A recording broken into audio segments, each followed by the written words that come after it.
গায়েব করা দেওয়া হবে, যে আমাদের কোনো বিয়ে হয়নি বা এরকম কোনো ডকুমেন্টই থাকবে না, বা তারা টাকা দিয়ে মিউচুয়াল করতে চায় এরকম কোনো কিছু তারা দাবি করছে। তখন আব্বু তো এগুলো শুনে তার বাবার সাথে আর কথা বলতেও রাজি হয় না।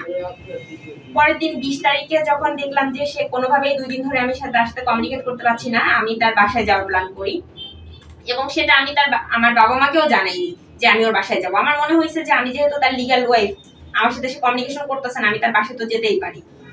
তো সেই অনুযায়ী আমি 20 তারিখে ঝিলটুলিতে অসিত টাওয়ারে ডাক্তার ফারহান তানভীরের বাসায় যাই। বাসায় যাওয়ার সাথে সাথেই তার মা গেটের থেকে আমাকে ধাক্কাধাক্কি করে, তারপর আমি ভেতরে ঢুকি।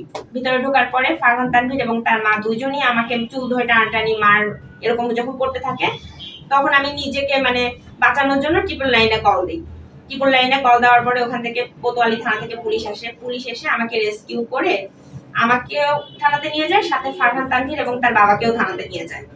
নিয়ে যাওয়ার পরে আমি ইমার্জেন্সি ভাবে ওখানে হাসপাতালে, সদর হাসপাতালে যে ট্রিটমেন্ট নেই, এবং থানাতে যে আমাদের 2 ফ্যামিলির কাছ থেকে, মানে 2 ফ্যামিলি বলতে আমার কাছ থেকে এবং ফারহানের কাছ থেকে সব ঘটনাগুলো শোনার পরে তারা বলে যে আপনারা যে যার মতো বাসায় চলে যান, 2 ফ্যামিলি মিলে আপনারা মিউচুয়াল করে ফেলেন।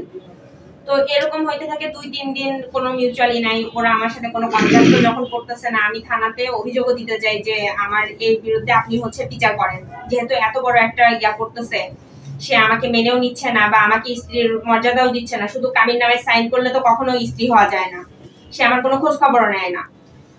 তখন থানা থেকেও আমাকে হেল্প করতে অস্বীকৃতি জানায়, তারা কোনো রকম আমার কাছ থেকে অভিযোগ নেয়নি, কোনো কিছু নেয়নি। না নেওয়ার পরিপ্রেক্ষিতে আমি 25 তারিখে তার বাসার সামনে প্লে কার্ড নিয়ে দাঁড়াই যে আমি আমার স্ত্রীর অধিকার চাই।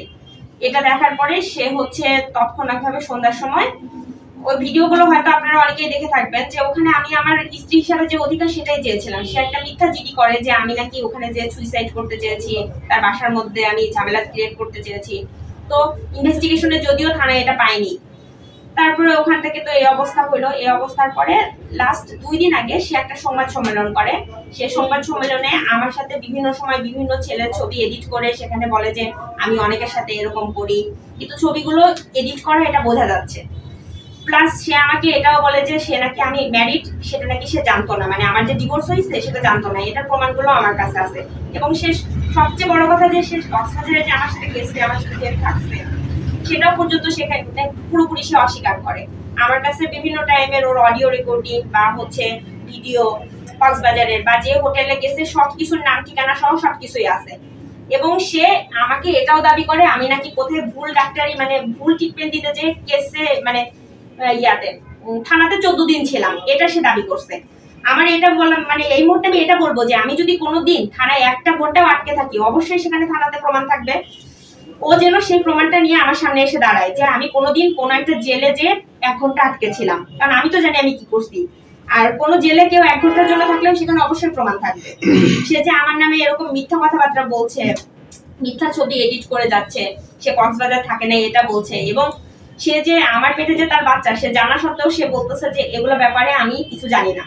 আমি ইন ফিউচার এটার জন্য আমি ডিএনএ টেস্ট এবং প্যাটার্নিটি টেস্ট করতেও রাজি আছি। এখন আমি চাচ্ছি যে সে আমার সন্তান এবং আমার যে অনাগত সন্তান এবং আমার দুজনকে মেনে নিয়ে সে আমাকে স্ত্রীর মর্যাদা দিক। আর তা না হলে আমার তো অবশ্যই মানে এটা চাইবো যে তার যতটুকু শাস্তি হওয়া দরকার এর জন্য, এটা আমি অবশ্যই দাবি করব।